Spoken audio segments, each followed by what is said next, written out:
ndako offrande ya non église offrande ya pasteur. Na Bible pe na Galate 6 ba biso ke to partager ba bien na biso na muto atei biso maloba na Nzambe. Wana eza nango mabete. Mais je y assisté à l'église moko et comme na période na moment offrande pasteur abanzo belela donc to benga bato ba pesa biso offrande ya $100. Wana et à prière pour na bata $100. Donc oh kita tita na comme na $5 mais bato kita tina na ba 500 francs ba 1000 francs à 5 si donc prière wana bino nyonso wana prière moko.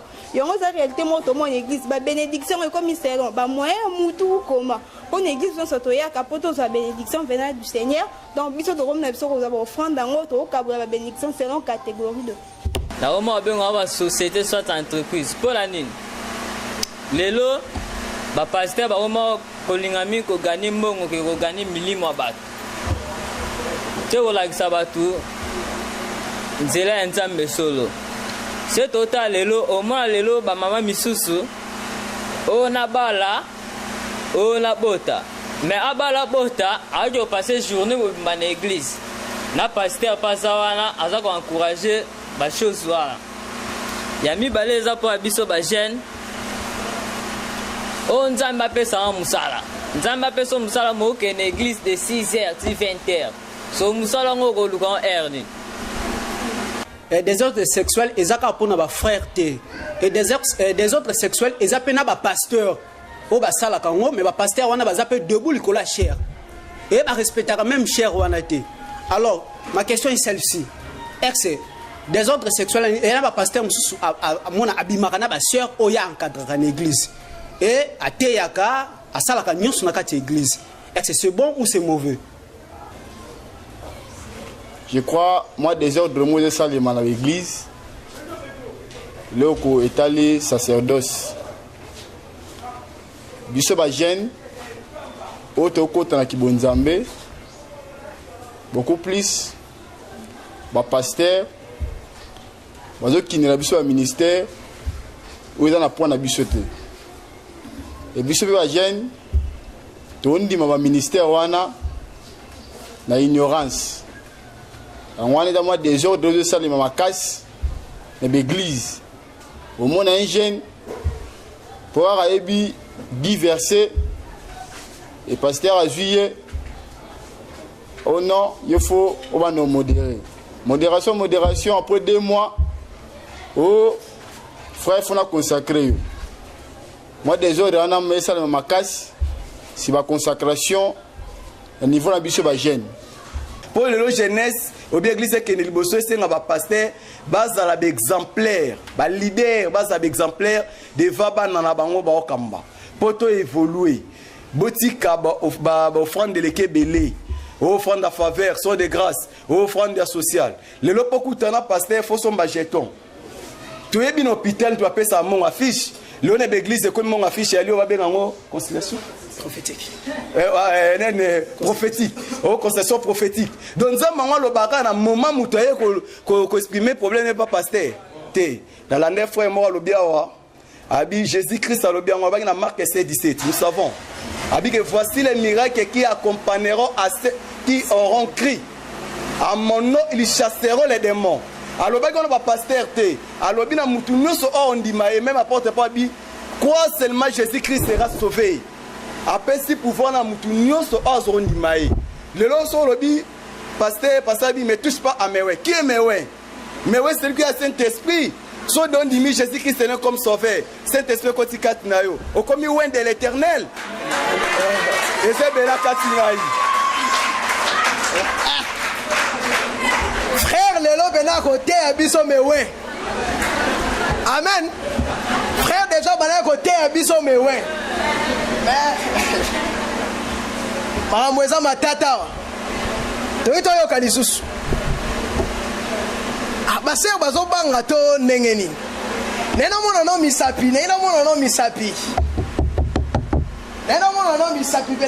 likolo eza na biso ba jeune surtout ba jeune sœur tozoya église tozosambela Nzambe pesanga mobali nalingi vraiment pesanga mobali malamu oya kosunga ngai libota na ngai et tout mais ozana moi chéri moko pembeni wana moi message binomo boye bikandeleka les jeunes frères nzambe faut apesa nga mwasa malamu mais ozo ça la fornication na jeune sœur moko peut-être bosambe ana église moko ou bien aza en église mususu sikoyo toyaka église tozo sambela est-ce que tozo senga nzambe vraiment loko toza yango besoin parce que on a besoin libala c'est que so zui libala otiki ko sambela nzambe so on a besoin musala nzambe apeso musala otiki musala otiki église po bon nakenda nzambe sa pesi nenga musala makambo église wana etalinga lisute yango nazo interpeller ka biso ba jeune eza loko wana tozo ignorer yango mingi soki ondimi Yesu lokola kolo pe mobikisi na yo il faut otambola très bien otambola vraiment na kobanga ye eza te ke nazana mo chéri nanga mo boye apesa nga rendez-vous na kei bosali o nyonso bosala salite wana pona nazoloba ngo vraiment ke eza salite pona nini nzoto na biso tozo exposer yango mingi surtout biso ba jeune sœur tellement toza faible na esprit ba mibali pe balekela biso ka ndengo wana nga vraiment na message na otindelele yo soka zwi yango na téléphone ne eroza somo yo pe tango zwi yango mutema pe robeta po makambo na oloba nga moko no na yebi yango tango na oyesa bino na yebi yango très bien ozwi pe message wana mbamso akoyebi soki yaka okimi même église so bozali na réunion na église bon comme bapesi nga da rendez-vous wana nakende nanu église na okende yango ata dimanche ya nsima est-ce que tozoya epa yesu koluka vie éternelle ou bien toyaka epa na yesu mpo toluka bisengo wana nyonso ya mokili oyo toza yango besoin mpo oyo toza yango besoin oyo eleki nyonso ezaka vie éternelle mais fornication ozwi nzoto no okomisi yango lokwa na merci ya bana mibali kwa bamso oza na bango ata 5 euro daka wana ok bo wana bengi yo okosi wana mosusu oke kote okosi finalement okoya kokende na libala yango opesi mpe mobali eloko azalaki nango vraiment besoin te mpo nyonso wana baninga misusu deya basi bamoni yango nazo interpeller et le jeune frère peut-être ba jeune frère musu akansaka ka biso basi nde toza exposé mais le fait que yo frère lelo bimina mwana mwasi wana lobo bimina wana mususu lobo bimina wana mususu moko soko mizongisi vraiment na bonzambe okomona ke ozo sepelisa nzambe te na ba comportement mususu et comme ça nga puisque souvent na ba na biso ozomona 5 églises 6 églises musique wana kuna musique tenor likolo donc presque nyonso na musique na musique bon aux autres la paix habillement ya ba sœur ndenge bazoyela na église yango je m'excuse pour le terme na mjoma si ba système mikolo moi soutien moke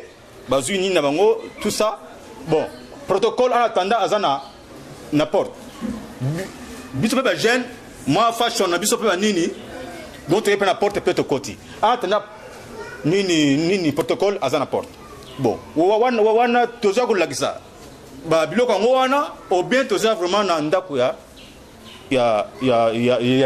nzambe et pas au monde à plupart ceux qui là ti bongo a revenir simate a prendre place mo boye moi place mo ya bien comme ça vision ya mutazo te donc abaza donc émission naï alors wana no ndé tozo boya désordre ya église actuellement tozo mona biso ba jeune tozo ça la mine profit na sens ni lelo to mona biso ba jeune to ke na église mo bo poto bigara ke moi chéri mo bo lwana lingara azara côté atema sambila na église songolo donc ngape fona ke sambila kuna poso na ke côté na omona nga ma frère a rolandanga so pe chironga longolo na église wana omona pe jeune azoye ba soutenir nga osala bitin ngape na moni fona landara su mutu mususu côté wana donc eloko wana en tout cas pour na biso et ça vraiment bien parce que l'église est un endroit où tout le monde ayaka pour na kosambela nzambe ezati endroit où koyaka po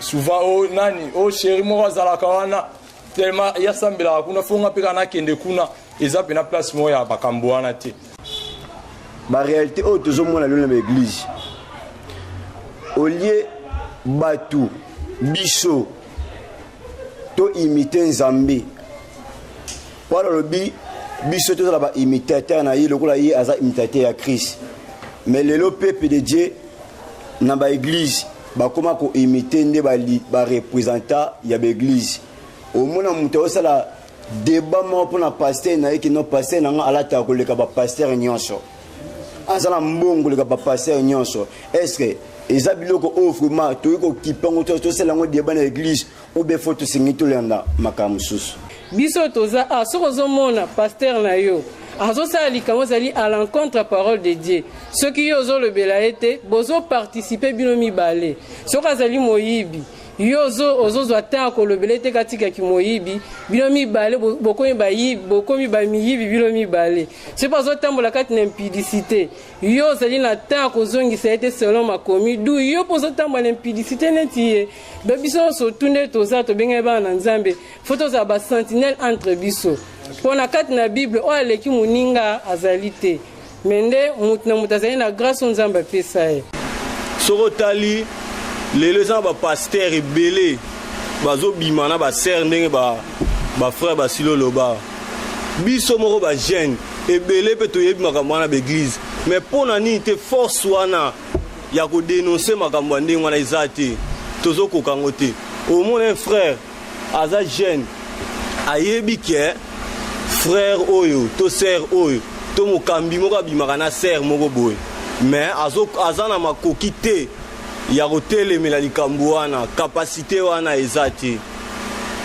sere yo frère to encadreur moko azoderange yo par exemple omona sere azokoka koloba likambo wana même parent oyo aboti ye azokoka kute koyebisa ata parent aboti ye etala likambo ezoleka na église nayebi te kobanga wana ezouta wapi de deux nazosenga bopesa biso bapiste de solution ya tanke biso bajeune nini esengeli ete tosala mpona kobanir makambo wana nyonso oyo ezoleka na l'église.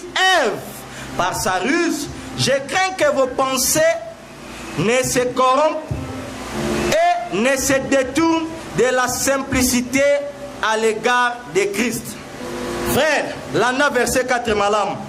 Car si quelqu'un vient vous prêcher un autre Jésus que celui que nous vous avons prêché, ou si vous recevez un autre esprit que celui que vous avez reçu, ou un autre évangile que celui que vous avez embrassé, vous le supportez bien. Galates, chapitre 1er. Je m'étonne, apôtre Paul Moutazoloba, que vous vous détournez si promptement de celui qui vous a appelé par sa grâce de Christ pour passer à un autre évangile. Non pas qu'il y ait un autre évangile, mais il y a des gens qui vous troublent et qui veulent renverser l'évangile de Christ. Mais quand nous-mêmes, quand un ange du Seigneur du ciel annoncerait un autre évangile que celui que nous vous avons prêché, qu'il soit anathème. Alléluia. Alléluia. Frère, Paul a lobby, vous voulez passer à un autre évangile. Non, il y a un autre évangile, mais il y a des gens qui vous troublent, qui veulent changer. Amen, amen. Donc cela veut dire que infiltrer pena bazawana pena que non, vérité en va diluer en haut. Peut-être verset à Souka pour Nathan. 2 Pierre chapitre 2, Nabandi à partir du verset 1er. Bible Yebisibiso, apôtre Pierre Moutazoloba. Il y a eu parmi les peuples les faux prophètes. Peuple O Azolobela, c'est bien sûr en Israël. Et il y aura des mêmes parmi vous où? À l'église, pendant la grâce, avant l'avènement de Jésus-Christ de Nazareth. Amen, amen. Voilà pourquoi, tout le monde a eu dans Matthieu 25, malgré que nous avons dans la Bible, 5 bakotaki, 5 moussous bakotagité. Il y a eu parmi les peuples les faux prophètes, et il y aura de même parmi vous des faux docteurs qui introduiront des sectes pernicieuses et qui régnant le maître qui les a rachetés, attireront sur eux une ruine soudaine. Frère, église il est le côté infiltré. Frère, c'est écrit dans quel verset? Yes, je vous ai donné le pouvoir de marcher sur toute la puissance de l'ennemi. À mon nom, vous allez imposer les mains aux malades, vous allez chasser les démons. Au nom de Jésus. Frère,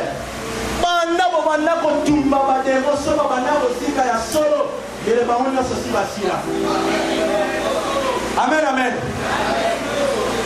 Eli, tangangona, tangezatena. 2 Rois, chapitre 1er, Banderobo comment 2 Rois, chapitre 1er. Peut-être yo pour yeb sanga mes frères Fortune, nous sommes dans la carte de la Bible. Si vous avez ça la nine, ils ont la carte de la Bible, oui, ils ont la carte de la Bible. Mais sans esprit, voilà pourquoi Bela va tout bazo koufa.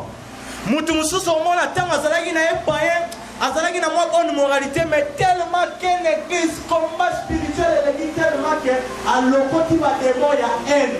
À comme il y a ina. Piège ya wana. Or, Yes le dit, heureux ceux qui ont le cœur pur, car ils verront. Car ils verront. Nous l'aurons aux combattants. Tina Montwe. Badema Mazika, frère. Va infiltrer Bakoti. Prière Yamoto. Mais qu'est-ce qui se passe actuellement dans nos églises? À 15 minutes, 1h30, il y a service. Bien aimé, il y a la prière spéciale. On a besoin de 5 personnes qui ont $500. Voilà, il y a un scellé qui peut voler pour nous. Vous avez aussi la terre au monde à ramener nous avons aussi là. À multiplier par une parole. Bible est biso. Bako cellule biso na ma parole flatteuse. Amen, amen. Amen, amen. Yonzamba yebisio 5 personnes au conseil nanzambe makam. Mais 6e personne aye ozong ça a été à Télémaga. 7e personne aye à Télémaga. Abanda une prière spéciale na 500 tire à Sukina ordinaire ya 1000 francs au sein de nzamba ona yo. Amen, amen. Côté sanzambe yo frère. Quand les hommes qui mais je vous dis, ceux qui osent avoir salissé déjà ma prière, tu dois te repentir. À cause de l'ignorance, au point de la sélection et aux autres victimes, en fait, depuis que tu es awa, souffle de vie au cas où tu as un homme, mais sur le bien fait ça, clarification là-haut. On a combien au Pessano? Parce qu'on peut comparer à mon anime. Nicolas a moi $50 na yo, on blasphème contre les Zambé. La condition yomo, ma mission n'a pas pour crédit. Sommes là agence va comme il a transfert. Ce sont des cupides, des serviteurs alimentaires. Voilà pourquoi l'ONG et tous les faux serviteurs alimentaires seront dénoncés un appel au nom de Jésus. Alléluia. Babilo rezebele nazo résumé nzamba kosunga to luka koma ya kobakisa basede musuko pesa bino gratuitement.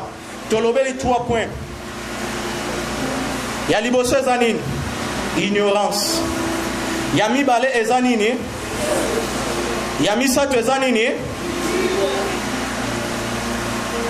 Yesu. Tellement que mon équipe m'a koleka Yesu yemoko.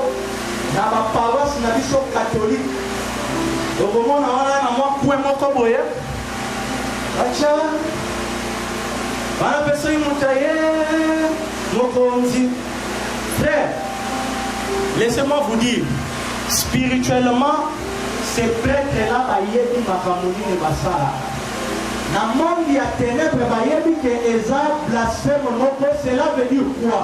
Baza baye sabino ke ata boza kosambela Yesu mo azaka ka nekulus azaka ka wana demo ba problème da bino aregana nute. Oh Yesu alekaki une fois nekulus a accompli enterré à délivré ba captif à sepi. Alléluia. Frère, Bible est interdit biso na ba représentation et ba image par-ci par-là. Ce qui est grave na ba pasteur soi-disant ce qui biso ba ta message toni parce que Yesu Bache Mupandi photo ya Branham, Bache Mupandi soki ange de lumière, Bache Mupandi photo ya Yesu. Frère, faut que nous consultions l'internet, photographie, imagerie et quotidien. Et puis, et dans la sépia, améliorer noir et blanc. Et ça va te mouké, mais les autres ont la photo ya Yesu en couleur. Frère, vous avez un an pour aller Yesu aye, quel Yesu. Frère, les lois ils viennent va comme une maman Nzambe. Oh, pour un vrai serviteur de Dieu, coach, c'est le Saint-Esprit. Alléluia. Voilà pourquoi la Bible est c'est lui qui est né de l'Esprit et comme du vent. Ma coach n'a pas formaté, au moins temps dans la conférence, il faut cravate, costume. Frère, dans la chemise, vous avez édifié, baza esclave. Alléluia. Frère, c'est grave, ne comment va vous dire que la réalité la bino. Les lots dans la crise, il y a un modèle, ba infiltré, ba côté ébélé dans ma campagne, mais ba église est comme il transformé na entreprise, ba presbytérien, ba meki comme masqué, un moment où il va dire que oui, église Ezala dirigé la collège, il y a un ancien, mais pas une pasteur Baché, président il y a consistoire. Il y a confusion. Confusion. Parce que tellement de vision, il y a monde. Atika lika la parole, batali bon église, la Bible, chaque assemblée dans laquelle on va ancien. Bon, si vous avez besoin peut-être de faire la mer, donc un esprit, la vision, il y a monde dans la église. À cause de l'ignorance. Voilà pourquoi le long même attend pasteur a violé moi en aïe, parce que Sabino, ne jugez point, ne touchez pas mes loin. Un pasteur qui couche avec le fidèle, loin de Dieu, par contre, loin de Dieu. Bible et ici, sont mes brebis entendent ma voix. Frère, n'a besoin on dit ma amen ou pas. Je suis convaincu par le Saint-Esprit. Dans le passage au Mouquet de Tanguy, Yomo Siko, au copie que c'est décidé, ce qu'il est là, aux la catégorie. Quand vous avez la Coran, le côté Kanayo, ma cousu, au côté Kanayo, ma préservatif, il y a fraise, il y a banane, il y a mangue, vous avez la rayote, dirigeant Coran, la mona rayote. Mais, quelle est la finalité, et là, l'encontre d'un époux. Frère, maman, pour la chance, au nom de Jésus, ma jeune bazona mouka. Amen, amen. Maman, pour la chance, le coquille, ma jeune bazona mouka. Amen, amen. Et là, il y a mon souverain, c'est vrai qu'on a pris cette invitation, il y a mon osé président, ma jeune église. Non, dans la jeune chrétien, point barre. Nous avons un seul président, un seul visionnaire. On a caboli, nous sommes tout le monde portion et la responsabilité là. Quand il faut prier, la sainte chose si tu es convaincu cet après-midi que tu vivais dans les désordres, dans les péchés sexuels, dans la magouille, dans l'ignorance, yo, au comment na yo sankara ya pasteur na yo pour élever à tout moment favorable pour na yo yango ekoki. Frère, nous avons pointé à temps, le travail à Saint-Esprit, olinga obo ya te, sokoza ya Yesu egosala mana après-midi à l'élo. Parce que Yesu a yebisi biso mes brebis entendent ma voix et il me suit. Frère, n'a proposé au thé, tu dois être conscient parce que l'élo yoki. Bible yebisi biso cette bonne nouvelle du royaume sera prêchée. Voilà pourquoi tu es panier au plan de thé. Mais ce que Dieu te demande, mon frère, ma soeur, Dieu te dit, mon fils, ma fille, abandonne le péché. C'est le son de la 6e trompette. On se prépare à la rencontre de l'époux. Combien d'étudiants Bozawa, Nakati a tricherie. Au dépend de celui-ci, à longue, il a aussi enveloppe et action de grâce au péché.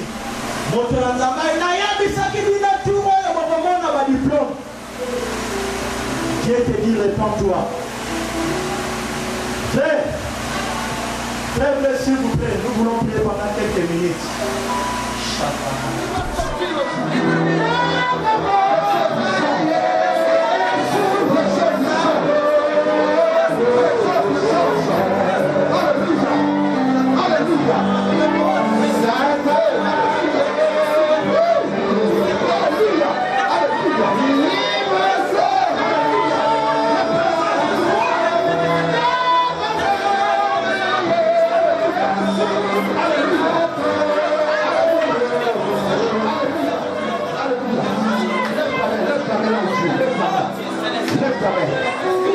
Tu es venu avec des questions. Dieu m'a dit de te dire. Tu es venu avec des questions. Mais il te donne l'onction. Dieu es venu pour prouver, mais il te donne l'onction. Tu es venu une autre personne, mais en sortant d'ici, tu deviens défenseur de l'évangile. En sortant d'ici, tu ne vas plus parler de ton église, tu ne vas plus parler de ton pasteur. L'onction de Dieu est sur toi maintenant. Tu vas commencer à prophétiser, tu vas commencer à parler de Jésus. Dieu libère ta langue. Oh my God, Dieu libère ta langue.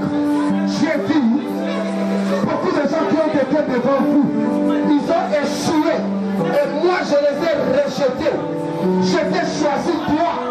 Quand tu étais encore une masse informe et vide dans le ventre de ta mère, moi, je te connaissais. Je t'appelais par ton nom.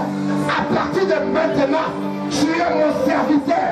À partir de maintenant, tu vas parler de moi. À partir de maintenant, tu vas annoncer mon royaume. À partir de maintenant, tu ne parleras plus de ta communauté, mais tu vas commencer à parler de moi. Je suis ton roi. Il y a une personne qui est en train de s'inquiéter de sa vie. Je vois le souci dans ton cœur. Et il te dit, il va enlever les soucis qui sont dans ton cœur. Je te dis, tes larmes, oh my God, tu pleures. Je te dis, tu pleures. Mais moi, je vais changer tes larmes. Je vais changer tes pleurs en joie. Mon onction est sur toi. Mon onction est sur toi. Mon onction est sur toi. Mon onction est sur toi. Mon onction est sur toi.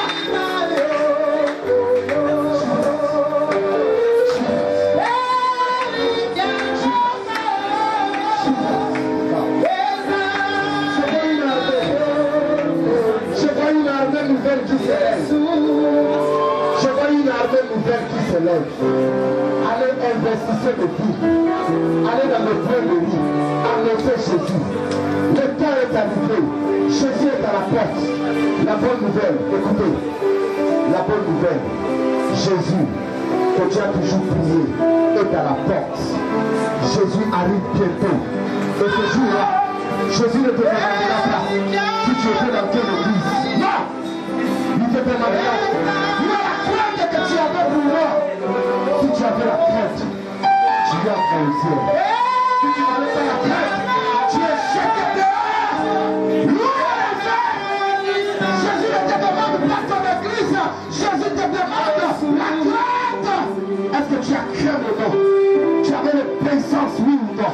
Si tu avais l'obéissance, tu es entre ciel. Voilà pourquoi nous sommes venus. Nous n'avons pas prêché l'église, nous avons prêché Jésus. Parce que Jésus doit te sauver. Nous avons prêché Jésus. Nous sommes venus te dire, Jésus est à la porte. Frère, Jésus revient. Jésus revient. Et tu pries. Et tu pries. Ma soeur, et tu pries. Si nous venons aujourd'hui,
Shadow Merci.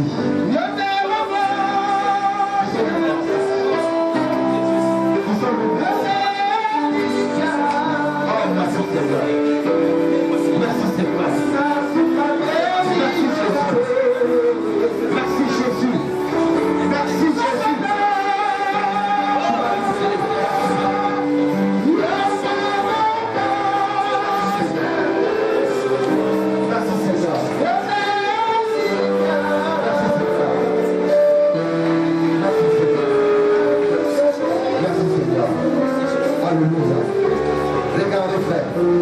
Regardez. Jésus, le Fils de Dieu, est à la porte. Il a dit ceci.